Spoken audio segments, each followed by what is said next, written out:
मी doctor Rita Deshmukh, सहाय्यक प्राध्यापिका वाणिज्य विभाग, श्री गाडगे महाराज महाविद्यालय मूर्तिजापूर।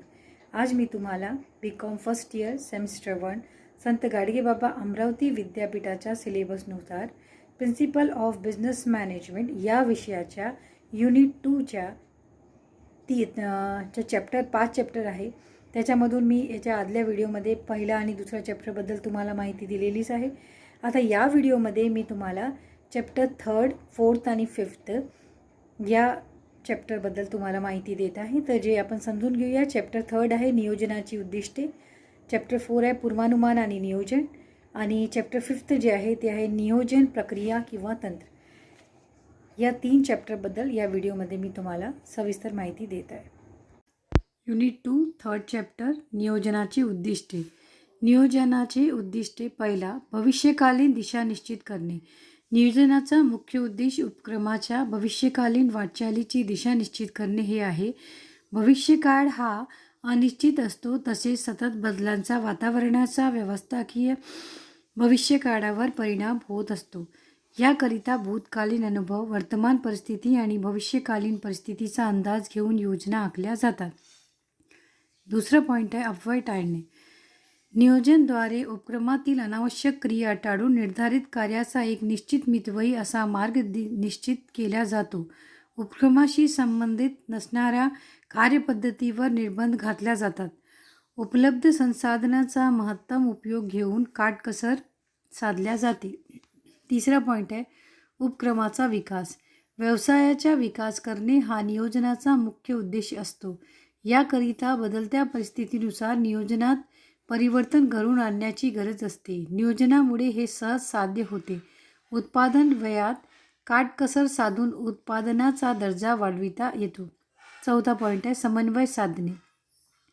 उपक्रमामध्ये विविध विभाग स्थापन केल्या जातात। या विभागाच्या माध्यमातून ध्येयप्राप्ती साधनाचा प्रयत्न केला जातो। ध्येयप्राप्तीसाठी विभागांमध्ये व कार्यांमध्ये समन्वय साधला गेला तरच ध्येयप्राप्ती शक्य होते। नियोजनामुळे अशा प्रकारच्या समन्वय साधणे सहज शक्य होते। पाचवा पॉईंट आहे संस्था स्थेय। उपक्रमामध्ये ध्येयप्राप्तीसाठी अनेक योजना आखल्या जातात। बदलत्या वातावरणात उपक्रमात स्थेयावर परिणाम होऊ शकतो। यासाठी बदलत्या वातावरणाचा विचार करून नियोजनाची आखणी केल्यास भविष्यकाळात आकस्मिक उद्भवाचा प्रतिकूल परिस्थितीत तोंड देण्याचे सामर्थ्य उपक्रमाकडे असते। परिणामतः उपक्रमाला स्थेय प्राप्त होते। सहावा पॉईंट नफा मिळविणे। प्रत्येक व्यावसायिक नफा मिळविण्याच्या उद्देशानेच विकासाची स्थापना करीत असतो। त्यामुळे व्यवसायातील नियोजनसुद्धा नफा मिळविण्याच्या उद्देशाने तयार केले जाते। उपक्रमाची प्रगती ही नफा प्राप्तीवरच अवलंबून असते। उपक्रमात उपलब्ध असणाऱ्या संसाधनाचा जास्तीत जास्त उपयोग, कमीत कमी उत्पादन परिव्यय, ग्राहकांना आवश्यक असणाऱ्या वस्तूचे उत्पादन, उपलब्ध बाजारपेठ, काटकसर या बाबी विचारात घेऊन नियोजन केल्यास उपक्रमाला जास्तीत जास्त लाभ प्राप्त होऊन उपक्रमाची आर्थिक स्थिती भक्कम होते। सातवा पॉईंट आहे सामाजिक जबाबदारी। केवळ नफा मिळवणे हाच नियोजनाचा उद्देश असू शकत नाही, तर सामाजिक कल्याणाच्या माध्यमातून सामाजिक जबाबदारी पूर्ण करणे हा देखील उद्देश नियोजनाचा असला पाहिजे। प्रत्येक उपक्रम हा समाजाचे देणे लागतो। योग्य प्रकारे नियोजन करून ही जबाबदारी प्रत्येक उपक्रमाला योग्य प्रकारे पार पाडता येईल असा प्रयत्न केला जातो। चांगल्या दर्जाच्या वस्तूचे उत्पादन करणे, ग्राहकांना माफक किमतीत वस्तूंचा पुरवठा करणे, कामगारांना त्याचा कामाचा योग्य मोबदला देणे, अंशधारकाच्या हिताचे रक्षण करणे इत्यादी सामाजिक जबाबदारी प्रत्येक व्यवसायाला पूर्ण करावी लागतो। योग्य नियोजनामुळेच हे शक्य होऊ शकते। आठवा पॉईंट उद्दिष्टाची जाणीव। व्यवस्थापकाची उपक्रमाची निश्चित केलेली उद्दिष्टे साध्य करण्यासाठी कर्मचाऱ्यांना प्रयत्न करावे लागतात। या कर्मचाऱ्यांना संस्थेच्या उद्दिष्टे पूर्ण कल्पना असणे आवश्यक असते। कर्मचाऱ्यांना त्याची कल्पना देण्याची गरज असते। तसेच ही उद्दिष्टे साध्य करण्याकरिता अंगीकारण्यात आलेल्या पद्धतीविषयी माहितीसुद्धा कर्मचाऱ्यांना असावी लागते। या सर्व बाबी नियोजनामुळे शक्य होतात। चॅप्टर 4 पूर्वानुमान आणि नियोजन। पूर्वानुमान आणि नियोजन यांच्यातील संबंध आता आपण समजून घेऊया. पहिला पॉईंट, पूर्वानुमान हे नियोजन सार आहे. पूर्वानुमान हे सशक्त अशा नियोजनासाठी आवश्यक समजले जाते. हे म्हणजे अतिशयोक्ती होणार नाही की नियोजनाची सफलता ही सर्वपणे पूर्वानुमानाच्या अचूकपणावर आणि बळकटीवर अवलंबून असते. त्यामुळेच असे म्हटले जाते की पूर्वानुमान हे नियोजनाचे सार आहे. पूर्वानुमान हा नियोजनाचा दुसरा पॉईंट आहे. पूर्वानुमान हा नियोजनाचा आधार आहे. पूर्वानुमान हे दुसरे तिसरे काही नसून फक्त भविष्य वर्तवणे आहे. त्यातील चुका आणि जबाबदारी ही अपरिहार्य असून ती टाळता येत नाही, परंतु यातून सुटका होण्याचा कोणताही मार्ग नसतो. त्यामुळे यातील योग्य असा पर्याय विकल्प हा पूर्वानुमान हा आहे. पूर्वानुमान हे साधन आहे. समंजसपणाने, चिकित्सापणे आणि योजनेतील धोके पत्करून या सर्व बाबींना अनुषंगाने पूर्वानुमान उपयोग करून योजना तयार कराव्या लागतात. आपल्या दैनंदिन जीवनात सुद्धा पूर्वानुमान हे टाळता न येण्यासारखे आहे. अनेक लोकांनी जरी पूर्वानुमानावर आक्षेप घेतले असले तरीही पूर्वानुमानाबाबत अनेक मुद्दे आहे की ज्यामुळे पूर्वानुमानाचे सहाय्य न घेता योजना तयार करणे ही बाब आवश्यक अशी आहे. नियोजन प्रक्रियेत ते टाळता येण्यासारखे नाही. व्यावसायिक पूर्वानुमानाचा अभावी व्यक्ती तसेच संघटना ही भविष्यकाळातील चांगल्या घटनांना गमावू शकतात. त्यामुळे व्यवसायातील नियोजनाचा मुख्य आधार म्हणून पूर्वानुमानाकडे पाहिला जातो. थर्ड पॉईंट आहे, पूर्वानुमान हे नियोजन क्रियांना भक्कम असा पाया उपलब्ध करून देते. पूर्वानुमान हे भविष्य संदर्भात आवश्यक ती माहिती पुरवून नियोजन क्रियांना भक्कम असा पाया उपलब्ध करून देते. चौथा पॉईंट, पूर्वानुमान भविष्याकडे लक्ष केंद्रित करीत असते.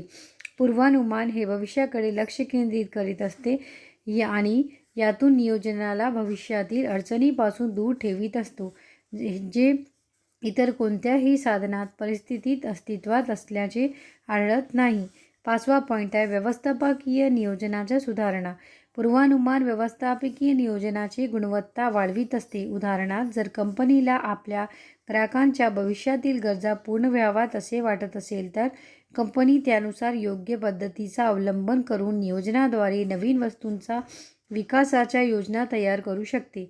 सहावा पॉईंट, खर्चिक नियोजन अडथळ्यांच्या कमी करण्याच्या मदत. पूर्वानुमान हे संघटनेला भविष्यकाळातील पेच प्रसंग तसेच आणीबाणीचे प्रसंग दूर करण्यात मदत करीत असते. संघटन योग्य अशा नियोजनाच्या साधनांद्वारे या अनपेक्षित येणाऱ्या अडचणीवर मात करू शकते.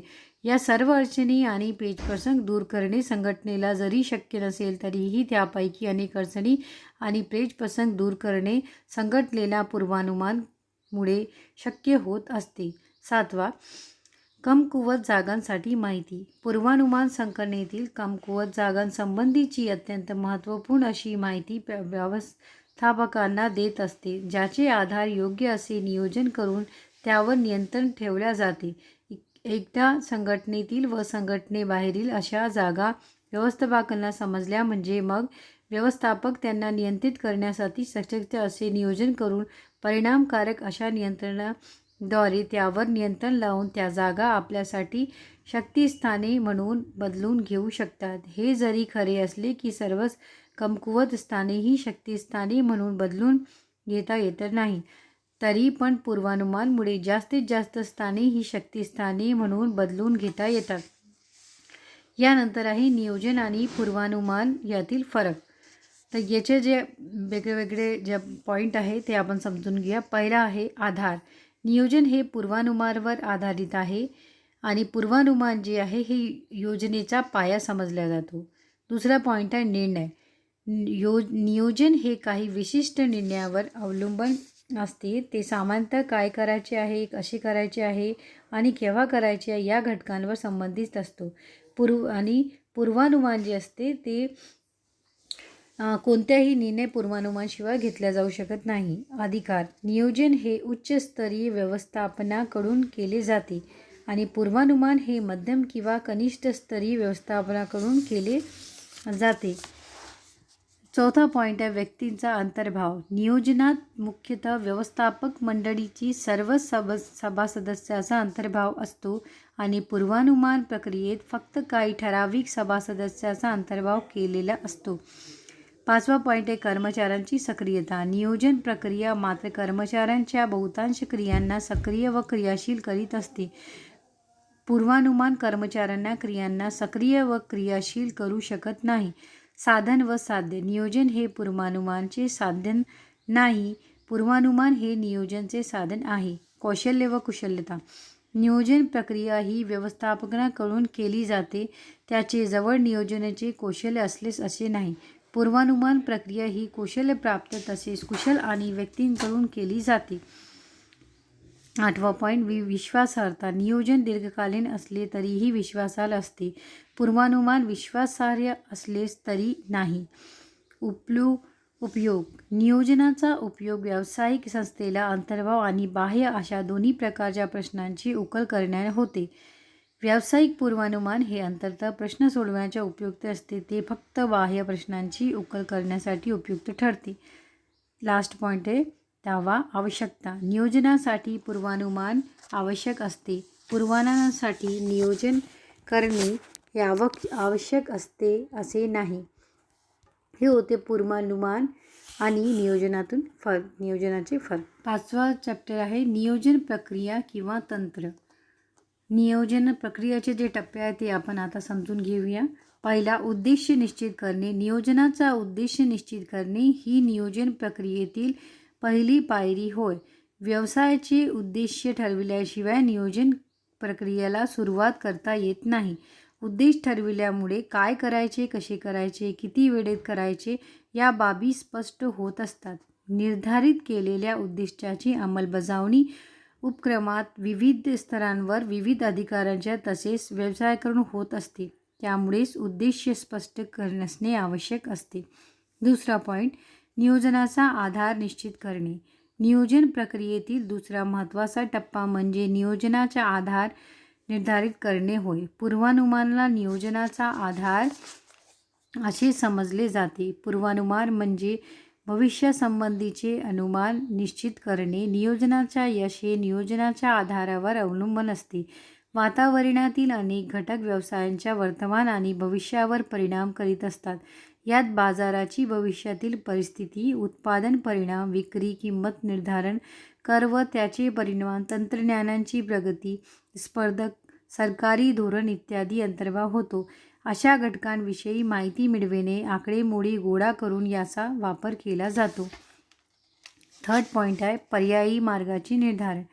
या पायरीमध्ये एकत्रित केलेल्या विविध सुविधा, तथ्ये, ग्रहते यांच्या आधारावर करायच्या लागणाऱ्या कार्यांसाठी पर्यायी मागणीचा निर्धारण केले जातो. सकृतदर्शनी विशिष्ट कार्य करण्याची एकच पद्धती असून सर्वांना तिचाच अवलंबन करावा लागतो असे वाटते, पण हा समज खरा नाही. प्रत्येक कार्य तडीस नेण्यासाठी विविध पर्याय असू शकतात. या विविध पर्यायापैकी सर्वोत्कृष्ट असे पर्याय निवडले जातात. चौथा पॉईंट, पर्यायी मार्गाचे मूल्यमापन. ही नियोजन प्रक्रियामध्ये एक अतिशय महत्त्वाची पायरी आहे, ज्यात निवडलेल्या पर्याय पद्धतीचे तुलनात्मक अभ्यास करून त्याचे मूल्यमापन केले जाते. त्याचे मूल्यमापन अपेक्षित लाभ आणि दोष, त्याच्याबरोबर संस्थेची आर्थिक स्थिती आणि उद्देश या दृष्टिकोन समोर ठेवून केली पाहिजे. कोणत्या मार्ग कमी खर्चिक राहील, वेळ व श्रम किती लागतील, जोखीम किती कमी राहील इत्यादी बाबींचा विचार करून मूल्यमापन करावे लागते. मूल्यमापनाचे कार्य अतिशय काळजीपूर्वक केले पाहिजे, कारण ते अतिशय महत्त्वाचे कार्य आहे. सर्वोत्तम विकल्पाची निवड. सर्वोत्तम विकल्पाची निवड करणे हा निर्णय प्रक्रियेतील अत्यंत महत्त्वाचा टप्पा आहे. उपलब्ध असलेल्या विविध पर्यायांचा विचार करून त्याचे विविध बाबींच्या आधारावर मूल्यमापन केल्यानंतर त्यापैकी योग्य अशा विकल्पाची नियोजनाच्या ध्येयपूर्तीकरिता निवड केली जाते. यासाठी एक किंवा दोन विकल्पाची निवडल्या जाऊ शकतो किंवा दोन किंवा त्यापेक्षा जास्त विकल्पाची संमिश्रणसुद्धा संस्थेला नियोजनाकरिता अधिक उपयुक्त असल्यास याची निवड केली जाऊ शकते. सर्वोत्तम विकल्पाची निवड करताना व्यवस्थापनाचे आर्थिक बाब, वस्तुनिष्ठ दृष्टिकोन, साधन सामुग्री, उपलब्धता, जोखीम व मागील अनुभव इत्यादी बाबींचा सखोल विचार करणे आवश्यक असते. 6वा पॉईंट, प्रत्यक्ष योजना तयार करणे. सर्वोत्तम पर्याय निवडल्यानंतर विस्तृत स्वरूपात योजना तयार केली जाते. यात विविध पर्यायांचा विविध बाबींवर विचार करून योजनेच्या क्रमबद्ध अवस्थेने निर्धारण केले जातो. तयार केलेल्या योजनात उत्पादन विभागाकडून दृष्टिकोन पाहिला जाते. योजनांच्या प्रत्येक अवस्थेला निर्धारण वेळसुद्धा निश्चित केला जातो. योजनेच्या प्रत्येक अवस्थेत निर्मितीचा वेळ निर्धारित केल्या जातात. याच वेळेस योजना आपल्या अंतिम रूपात सादर केली जाते. नेक्स्ट 7वा पॉईंट आहे सहाय्यक योजनांच्या आखणी. उपक्रमाची मुख्य योजना तयार झाल्यानंतर तिच्या सफलतेसाठी अनेक सहाय्यक योजना तयार केल्या जातात. उदाहरण, जर एखाद्या उपक्रमाने नवीन उत्पादनाचा क्रियेच्या हेतूने नवीन संयंत्राचा स्थापनेची योजना तयार केली असेल, या मूळ योजनेसोबत कर्मचाऱ्यांची भरती, यंत्र व मशिनीची खरेदी, अनुरक्षण सुविधांचा विकास, उत्पादन योजना, जाहिरात, वित्त, विमा इत्यादी संबंधित सहाय्यक योजनासुद्धा तयार कराव्या लागतील. सहाय्यक योजना या विभागीय योजनेच्या रूपात तयार केल्या जातात. 8वा पॉईंट, क्रियांचा क्रम आणि वेळेचा निर्धारण. या तंत्रात तयार केलेल्या योजनेला विविध परंतु विस्तृत क्रियांमध्ये विभाजित करून त्या क्रियांचा क्रम आणि वेळ निर्धारित केला जातो, जेणेकरून आवश्यक संसाधने, सामुग्री, उपकरणे इत्यादीची वेळ व्यवस्था केली जाऊ शकेल. कार्य करण्याचा क्रम निश्चित केल्यामुळे हे समजू शकते की कोणते कार्य आधी करण्यात येईल व कोणते कार्य त्यानंतर करण्यात येईल. वेळेच्या निश्चितीमुळे प्रत्येक क्रिया किती वेळात संपली पाहिजे याचे निर्धारण केले जाते. 9वा पॉईंट, अंदाजपत्रक तयार करणे. कोणतीही योजना वित्त व्यवस्थेशिवाय अपूर्ण असते. योजनेतील निर्धारण कार्यांना वित्तीय प्रबंधनाद्वारेच पूर्ण करता येते, म्हणून योजनेला अंतिम रूप देते वेळीच योजनेसंबंधी त्या योजनेसाठी आवश्यक असणाऱ्या बाबींसंबंधी अंदाजपत्रकसुद्धा तयार केला जातो. याच मूळ योजनेतील विविध क्रियांमध्ये केल्या जाणाऱ्या खर्चाच्या राशीबाबत माहिती देण्यात आलेली असते. अंदाजपत्रक हे योजनेला क्रियान्वित करणे तसेच योजनेच्या प्रगतीचे मूल्यांकन करणारे एक मुख्य उपकरण आहे. नेक्स्ट पॉईंट आहे 10वा पॉईंट, योजनेची अंमलबजावणी. योजनेचे महत्त्व त्याच्या योग्य अंमलबजावणीवरच अवलंबून असते. जोपर्यंत योजनेला कार्यरूप दिला जात नाही तोपर्यंत ती कागदी कार्यवाही समजली जाते. अमूर्त कल्पनेला मूर्त स्वरूप देणे आवश्यक असते. कर्मचाऱ्यांच्या सक्रिय सहयोगावर योजनेची अंमलबजावणी प्रभावीपणे केली जाऊ शकते. कर्मचाऱ्यांना योजनेच्या महत्त्वाच्या बाबी माहिती आधीच देणे योग्य असते. योजना तयार करीत असताना कर्मचाऱ्यांचे अभिप्राय विचारात घेतल्यास एक आदर्श योजना तयार होऊन तिची अंमलबजावणी प्रभावीपणे होऊ शकेल. नेक्स्ट लास्ट पॉईंट आहे 11वा पॉईंट, पाठपुरावा. नियोजन ही एक सतत चालणारी तसेच गतिशील प्रक्रिया आहे. योजनेच्या अंमलबजावणीनंतर वेळोवेळी योजनेच्या प्रगतीचा आढावा घेणे तसेच बदलत्या परिस्थितीनुसार व आवश्यकतेनुसार या दुरुस्ती करणे आवश्यक असते. योजनेला बदलत्या परिस्थितीनुसार बदलविल्यानंतरच अपेक्षित परिणाम आणि उद्देश प्राप्त केला जाऊ शकतो. पाठपुरावा हा नियोजन प्रक्रियेचे एक महत्त्वाचे अंग मानला जातो.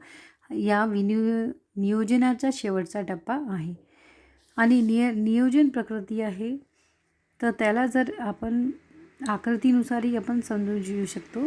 तुम्हाला याच्यात अजून विस्तृत माहिती घ्यायची असेल, अभ्यास करायचा असेल तर तुम्ही व्यवसाय व्यवस्थापनाची मूळ तत्त्वे SM कोलते सरांनी लिहिलेली ही पुस्तक आहे. त्याच्यामधूनच मी तुम्हाला ही माहिती दिलेली आहे. त्यामधून तुम्ही अजून डीपमध्ये हे पुस्तक वाचून अभ्यास करू शकता.